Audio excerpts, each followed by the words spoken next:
Hello friends, welcome to my channel. आज की जो आपकी क्लास है वो है यूपी पुलिस कांस्टेबल सामान्य हिंदी की सॉल्व पेपर्स एवं प्रैक्टिस बुक।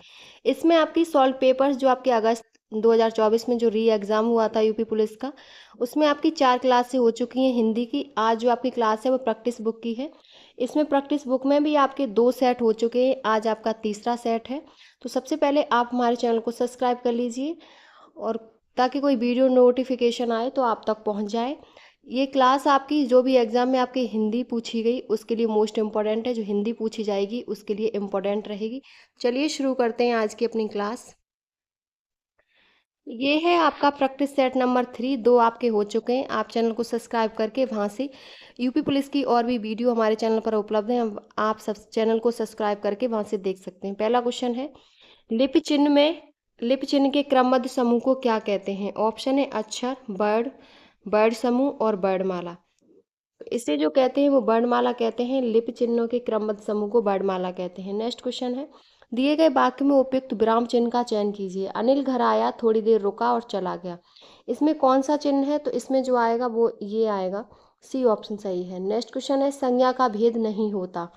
व्यक्तिवाचक, जातिवाचक, निजवाचक और भाववाचक। तो निजवाचक संज्ञा का कोई भेद नहीं होता, सी ऑप्शन करेक्ट है। नेक्स्ट क्वेश्चन है, इनमें से इनमें से सर्वनाम की उपयुक्त परिभाषा कौन सी है? तो इसमें जो सर्वनाम की सबसे उपयुक्त परिभाषा है वो आपकी संज्ञा के स्थान पर प्रयुक्त होने वाले शब्द हैं, सी ऑप्शन करेक्ट है। नेक्स्ट क्वेश्चन है, निम्नलिखित में से कौन सा शब्द विशेषण है? आग, आग्नेय, अगिन और उपयुक्त में से कोई नहीं। तो जो आग से विशेषण बनेगा वो आग्नेय बनेगा, बी ऑप्शन करेक्ट है। नेक्स्ट क्वेश्चन है, क्रिया के रूपांतरण को कहते हैं विशेषण, सर्वनाम, वाच्य और कारक। तो क्रिया के रूपांतरण को वाच्य कहते हैं, सी ऑप्शन करेक्ट है। नेक्स्ट क्वेश्चन है, अव्यय के लिए इनमें से कौन सा कथन सही है? तो जो सही है वो आपका ये अविकारी होते हैं, अव्यय अविकारी होते हैं, ए ऑप्शन करेक्ट है। नेक्स्ट क्वेश्चन है, दिए गए शब्दों में से कौन एक स्त्रीलिंग नहीं है? तो इसमें जो स्त्रीलिंग नहीं है वो है आपका मकान, ये स्त्रीलिंग नहीं है। रामायण, प्रार्थना, मछली ये सब स्त्रीलिंग है। नेक्स्ट क्वेश्चन है, निम्नलिखित में से वचन की दृष्टि से असंगत युग्म है। तो सर्दियाँ, सर्दियाँ ये सही है। बहन, बहनें, गुब्बारा, गुब्बारे और झाड़ी, झाड़ियों ये गलत है। तो डी ऑप्शन करेक्ट है। अगला क्वेश्चन है, महेश गीत गा रहा है, वाक्य में काल कौन सा है? तो महेश गीत गा रहा है ये अपूर्ण भूतकाल है। अगला क्वेश्चन है, उससे दौड़ा नहीं जाता, वाक्य में कौन सा वाच्य है? तो इसमें दौड़ा नहीं जाता वो भाववाच्य है, सी ऑप्शन करेक्ट है। नेक्स्ट क्वेश्चन है, परसर्ग वे सहायक शब्द हैं जो जो शब्दों के बीच संबंध स्थापित कहते हैं उन्हें परसर्ग कहते हैं, ए ऑप्शन करेक्ट है। नेक्स्ट क्वेश्चन है, तत्सम शब्द अप्सरा का छत्तीसगढ़ी तद्भव रूप है। तो अप्सरा का छत्तीसगढ़ी तद्भव रूप अप्सरा होता है, सी ऑप्शन करेक्ट है। अगला क्वेश्चन है, पराधीन में कौन सा उपसर्ग है? तो पराधीन में जो उपसर्ग है वो पर होगा, ए ऑप्शन सही है। नेक्स्ट क्वेश्चन है, केंद्रित और अधिकता में क्रमशः प्रत्यय इस प्रकार है। तो केंद्रित में और अधिकता में जो प्रत्यय हैं वो आपके केंद्रित, इत और अधिकता ता, सी ऑप्शन सही है। नेक्स्ट क्वेश्चन है, हमें पाप से बचना चाहिए। उपरोक्त वाक्य में रेखांकित शब्द के सही विलोम शब्द का चयन निम्न विकल्पों में से कीजिए। तो इसमें जो सही है वो आपका पुण्य है। पाप का जो विलोम शब्द होता है वो पुण्य होता है। अगला क्वेश्चन है, निम्नलिखित में से अनग का विलोम है। तो अनग का जो विलोम होगा वो आपका अगी होगा, डी ऑप्शन सही है। नेक्स्ट क्वेश्चन है, निम्न समानार्थी शब्दों में से उचित शब्द का प्रयोग करके दिए गए वाक्य के रिक्त स्थान की पूर्ति करें। विधानसभा का चुनाव एक निश्चित किसके लिए होता है? तो विधानसभा का चुनाव एक निश्चित अवधि के लिए होता है, बी ऑप्शन इसमें सही है। अगला क्वेश्चन है, इनमें से अरण्य शब्द का पर्यायवाची शब्द है। अरण्य का जो है वो आपका कांतार होता है और अरण्य मीन्स वन या जंगल होता है, तो सी ऑप्शन करेक्ट है। नेक्स्ट क्वेश्चन है, निम्नलिखित में से क्या मान का अर्थ नहीं है? तो मान का जो अर्थ नहीं है वो आपका इज्जत, अभिमान, सम्मान ये सब मान के अर्थ है, लेकिन श्रेष्ठ नहीं है, सी ऑप्शन करेक्ट है। नेक्स्ट क्वेश्चन है, अभय और उभय के समरूपी भिन्नार्थक हैं। तो अभय और उभय, अभय निडर निडर होता है, उभय दोनों होते हैं। अगला क्वेश्चन है, द्विज शब्द के लिए उपयुक्त वाक्य खंड चुनिए।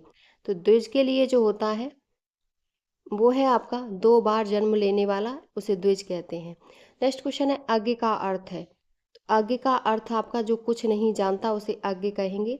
डी ऑप्शन करेक्ट है। अगला क्वेश्चन है निम्न में से संधि का कौन सा युग्म गलत है? अनुदित, अनुदित, अवनींद्र, अवनी और प्लस इंद्र, श्रद्धानंद, श्रद्ध प्लस आनंद और भूद्वार, भू प्लस द्वार। तो इसमें जो गलत है वो श्रद्धानंद, श्रद्ध प्लस आनंद, ये गलत है। सी ऑप्शन आपका करेक्ट है। नेक्स्ट क्वेश्चन है यथोचित किस समास का उदाहरण है? तो यथोचित है वो आपका अव्ययीभाव समास का उदाहरण होता है। बी ऑप्शन सही है। अगला क्वेश्चन है हमारे देश से आयात निर्यात काफ़ी होता है, इस वाक्य को शुद्ध करके लिखिए। तो इसको जब सही लिखेंगे तो हमारे देश में आयात निर्यात काफ़ी होता है। ए ऑप्शन करेक्ट है। नेक्स्ट क्वेश्चन है स्थायी भाव की उत्पत्ति के कारण को क्या कहते हैं? तो इसके कारण को जो कहते हैं वो आपका विभाव कहते हैं। स्थायी भाव की उत्पत्ति के कारण को। डी ऑप्शन करेक्ट है। अगला क्वेश्चन है छंद की दृष्टि से गणों की संख्या कितनी है? छंद की दृष्टि से जो गणों की संख्या है वो 8 होती है। सी ऑप्शन करेक्ट है। नेक्स्ट क्वेश्चन है जिस पंक्ति या जिन पंक्तियों के अंत में एक ही वर्ण और एक ही स्वर की आवृत्ति होती है तो वहाँ कौन सा अलंकार होता है? तो इसमें जो अलंकार होता है वो आपका अत्यानुप्रास अलंकार होता है। डी ऑप्शन करेक्ट है। अगला क्वेश्चन है इनमें से किससे शब्द का आरंभ नहीं होता? तो जो आरंभ नहीं होता वो न अंग ह से नहीं होता। बी ऑप्शन सही है। अगला क्वेश्चन है गूंगे का गुण लोकोक्ति का अर्थ है। तो इसका अर्थ होगा अवर्णी सुख। बी ऑप्शन करेक्ट है। अगला क्वेश्चन है नेक्स्ट है धोबी का कुत्ता न घर का न घाट का लोकोक्ति का अर्थ है। तो इसका अर्थ है कहीं ठौर ठिकाना न होना। डी ऑप्शन करेक्ट है। नेक्स्ट क्वेश्चन है हिंदी साहित्य की भूमिका के लेखक कौन है? तो इसके लोग लेखक हैं हिंदी साहित्य की भूमिका के, वो हजारी प्रसाद द्विवेदी हैं। सी ऑप्शन करेक्ट है। अब आपका 34 से लेकर 37 तक आपका ये गद्यांश है। इस गद्यांश के जो हिसाब से जो क्वेश्चन होगा आपका पहला क्वेश्चन है इसमें सर्वांगीण सफलता प्राप्ति का महामंत्र लेखक के अनुसार क्या है? तो लेखक के अनुसार जो कहा गया है वो आत्मनिर्भरता और आत्मबल को कहा गया है। सी ऑप्शन करेक्ट है। अगला क्वेश्चन है स्वार्थमय तथा अस्थिर शब्दों के विलोम रूप क्रम से किस विकल्प में है? तो ये जो विकल्प है वो आपका निस्वार्थ और गतिहीन, ये इसके विलोम शब्द हैं। स्वार्थमय का निस्वार्थ और अस्थिर का गतिहीन। नेक्स्ट क्वेश्चन है सफलता कार्य और निर्भरता शब्दों के लिंग क्रम से हैं। तो इसके जो लिंग हैं वो आपके स्त्रीलिंग, पुल्लिंग और स्त्रीलिंग हैं। अगला क्वेश्चन है जीवन की सफलता की पहली सीढ़ी कौन सी है? तो पहली सीढ़ी आत्मनिर्भर बनना है। ए ऑप्शन करेक्ट है गद्यांश के हिसाब से। ये आपका तीसरा प्रैक्टिस सेट था जिसमें 37 क्वेश्चन थे, वो आपके कंप्लीट हो गए। अगला है प्रैक्टिस सेट नंबर 4। इसमें पहला क्वेश्चन है आपका जिनका उच्चारण स्वतंत्र रूप से होता है और जो व्यंजन के उच्चारण में सहायक होते हैं उसे क्या कहते हैं? संज्ञा, सर्वनाम, संज्ञा, स्वर, व्यंजन और विसर्ग, तो उसे स्वर कहते हैं। ए ऑप्शन करेक्ट है। नेक्स्ट क्वेश्चन है निम्नलिखित प्रश्न में 4 विकल्पों में से उस विकल्प का चयन करें जो विराम चिन्ह युक्त वाक्य का सही विकल्प हो। तो वो आपका मेरी सहेली के पास बहुत से नए नए खिलौने, कपड़े और जूते हैं, ये आपका सही वाक्य है। ए ऑप्शन करेक्ट है। नेक्स्ट क्वेश्चन है हिंदी में शब्दों का लिंग निर्धारण किसके आधार पर होता है? निम्नलिखित वाक्यों में से सही विकल्प को चिन्हित कीजिए। तो इसमें जो होता है तो वो संज्ञा के आधार पर लिंग निर्धारण किया जाता है। ए ऑप्शन करेक्ट है। अगला क्वेश्चन है हिंदी में कुल कितने सर्वनाम हैं? तो जो सर्वनाम है वो आपके 11 हैं और सर्वनाम के अगर भेद पूछे तो 6 हैं। सी ऑप्शन करेक्ट है। अगला क्वेश्चन है प्रविशेषण को कामता प्रसाद गुरु ने इनमें से कहा है। तो कामता प्रसाद गुरु ने विश्लेषण को जो कहा है अंतर विशेषण कहा है। ए ऑप्शन करेक्ट है। अगला क्वेश्चन है रचना की दृष्टि से क्रिया के भेद हैं। तो रचना की दृष्टि से क्रिया के भेद 2 होते हैं। बी ऑप्शन करेक्ट है। नेक्स्ट क्वेश्चन है वह ऐसा दौड़ा कि सब पीछे रह गए, वाक्य में ऐसा है। तो वाक्य में ऐसा अव्यय है। D option correct. अगला क्वेश्चन है लिंग के आधार पर असंगत शब्द युग्म है। तो ये जो शब्द युग्म है वो है जो गलत है श्रीमान का श्रीमती, ये सही है। विद्वान का विदुषी, युवा का युवती, लेकिन दाता का दत्री ये गलत है। डी ऑप्शन करेक्ट है। अगला क्वेश्चन है चाय शब्द का प्रयोग किस वचन में होता है? एक वचन, द्विवचन, बहुवचन, कोई नहीं। तो चाय शब्द का जो प्रयोग है वो आपका एक वचन में होता है। ए ऑप्शन करेक्ट है। अगला क्वेश्चन है, अपूर्ण भूतकाल का प्रयोग किस वाक्य में हुआ है? तो अपूर्ण भूतकाल का ज्ञानू रो रहा है, इसमें अपूर्ण भूतकाल है। अगला क्वेश्चन है, इनमें से भाववाच्य का उदाहरण कौन सा है?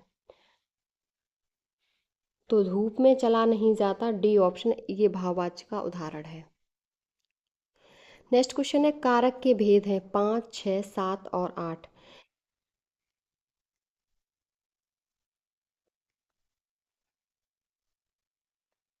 नेक्स्ट क्वेश्चन है, कारक के भेद हैं 5, 6, 7 और 8। तो कारक के जो भेद होते हैं वो 8 होते हैं, डी ऑप्शन करेक्ट है। अगला क्वेश्चन है, आद्रक का तद्भव क्या है? अदरक, आद्र, अदरक और अदरक। तो आद्रक तत्सम है और अदरक का तद्भव, अदरक इसका तद्भव है, सी ऑप्शन करेक्ट है। नेक्स्ट क्वेश्चन है, अनुगामी शब्द में कौन सा उपसर्ग है? अ, अन और अन। तो अनुगामी में जो उपसर्ग है वो आपका सी है, अनु, सी ऑप्शन करेक्ट है। अगला क्वेश्चन है, रिक्तिमा शब्द में कौन सा प्रत्यय लगा है?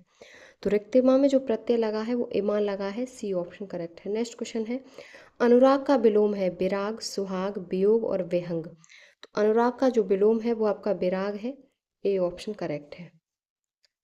नेक्स्ट क्वेश्चन है, अनय शब्द का विपरीतार्थक शब्द है, तो आदि, उपर, नय और अनग। तो इसमें राइट ऑप्शन है नय। नय अनय का विपरीतार्थक होता है। अगला क्वेश्चन है, विकल्पों में दिया गया कौन सा शब्द निम्नलिखित वाक्य में रेखांकित शब्द का पर्यायवाची नहीं है? मेरा घर मेरे विद्यालय के पास ही है। निकट, समीप, दूर और सन्निकट। तो इसमें जो पर्यायवाची शब्द नहीं है वो आपका दूर है। निकट, समीप, सन्निकट ये सब पर्यायवाची हैं पास के। अगला क्वेश्चन है, आडंबर का पर्यायवाची शब्द नहीं है? ढोंग, पाखंड, दर्प, ढकोसला। तो दर्प नहीं है, ढोंग, पाखंड, ढकोसला ये सब आडंबर के पर्यायवाची होते हैं। नेक्स्ट क्वेश्चन है, निम्नलिखित में से कौन सा शब्द अनेकार्थी शब्द है? गुलाब, बेला, चमेली, रात रानी। तो बेला आपका अनेकार्थी है, बी ऑप्शन करेक्ट है। नेक्स्ट क्वेश्चन है, किस विकल्प में शब्द युग्म का अर्थ भेद सही नहीं है? तो अवलंब, अविलंब, अधर, विलोकित ये सही नहीं है, बाकी सब आपके सही हैं। नेक्स्ट क्वेश्चन है, निम्न वाक्यांश के लिए एक सही शब्द का चयन विकल्पों में से कीजिए। परलोक से संबंध रखने वाले को क्या कहते हैं? तो परलोक से संबंध रखने वाले को पारलौकिक कहते हैं, बी ऑप्शन करेक्ट है। अगला है, जिसका मूल्य ना आंका जा सके, वाक्यांश के लिए प्रयुक्त होने वाला एक शब्द है। तो जिसका मूल्य ना आंका जा सके उसे अमूल्य कहेंगे, ए ऑप्शन करेक्ट है। नेक्स्ट क्वेश्चन है, यदि अ या आ के बाद ई या ई आए तो दोनों मिलकर ए हो जाते हैं, यह स्वर संधि क्या, कौन सी स्वर संधि कहलाती है? तो ये गुण स्वर संधि कहलाती है, सी ऑप्शन करेक्ट है। नेक्स्ट क्वेश्चन है, आपाद मस्तक किस समास का उदाहरण है? तो ये जो समास का उदाहरण है वो अव्ययीभाव समास का उदाहरण है, बी ऑप्शन करेक्ट है। नेक्स्ट क्वेश्चन है, वर्तनी की दृष्टि से अशुद्ध वाक्य का चयन कीजिए। तो वर्तनी की दृष्टि से जो अशुद्ध वाक्य है वो है आपका, यौवन वह काल है जब चरित्र का निर्माण होता है। तो ये आपका गलत है। अगला क्वेश्चन है, रस के अवयवों की संख्या कितनी है? तो रस के अवयवों की संख्या 4 है, बी ऑप्शन करेक्ट है। नेक्स्ट क्वेश्चन है,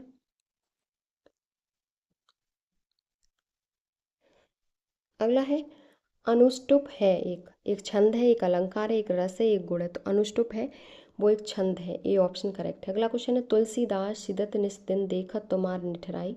इस पंक्ति में कौन सा अलंकार है? तो इसमें जो अलंकार होगा वो है आपका श्रुत्यानुप्रास अलंकार, ए ऑप्शन करेक्ट है। अगला है, छठा विश्व हिंदी सम्मेलन कहाँ संपन्न हुआ था? तो छठा जो संपन्न हुआ था वो लंदन ब्रिटेन में हुआ था, डी ऑप्शन करेक्ट है। अगला है, आगे नाथ न पीछे पगा लोकोक्ति का अर्थ होगा।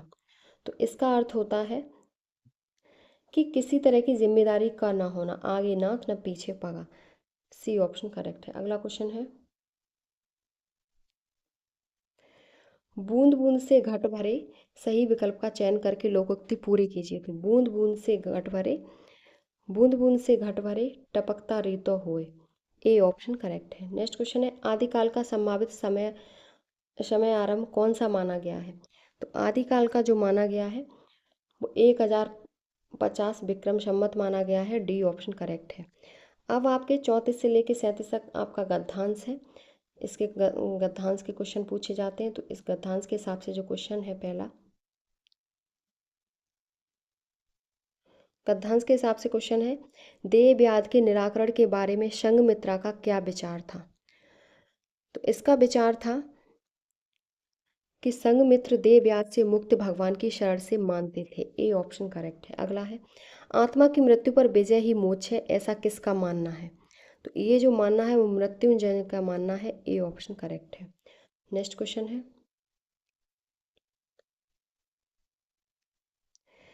व्याधि और सुयोग शब्द में क्रमशः प्रयुक्त उपसर्ग हैं। तो ये जो उपसर्ग हैं वो बे और सो हैं। ये उपसर्ग लगे हैं बे और सो। अगला क्वेश्चन है, संग मित्र और मृत्युंजय के विषय में कौन सा विकल्प सही है? मित्र होते हुए भी उन दोनों के जीवन सिद्धांत विपरीत थे। ये आपका इस गद्यांश के हिसाब से ये ऑप्शन सही है। तो आपकी 37 ये प्रैक्टिस सेट नंबर आपका 4 भी कंप्लीट हो गया। ये क्वेश्चन है आपके यूपी पुलिस कांस्टेबल के लिए मोस्ट इम्पॉर्टेंट है। और इसमें जो इससे पहले जो वीडियो जो पेपर हुआ था वो भी आपके सब प्रीवियस ईयर क्वेश्चन पेपर थे।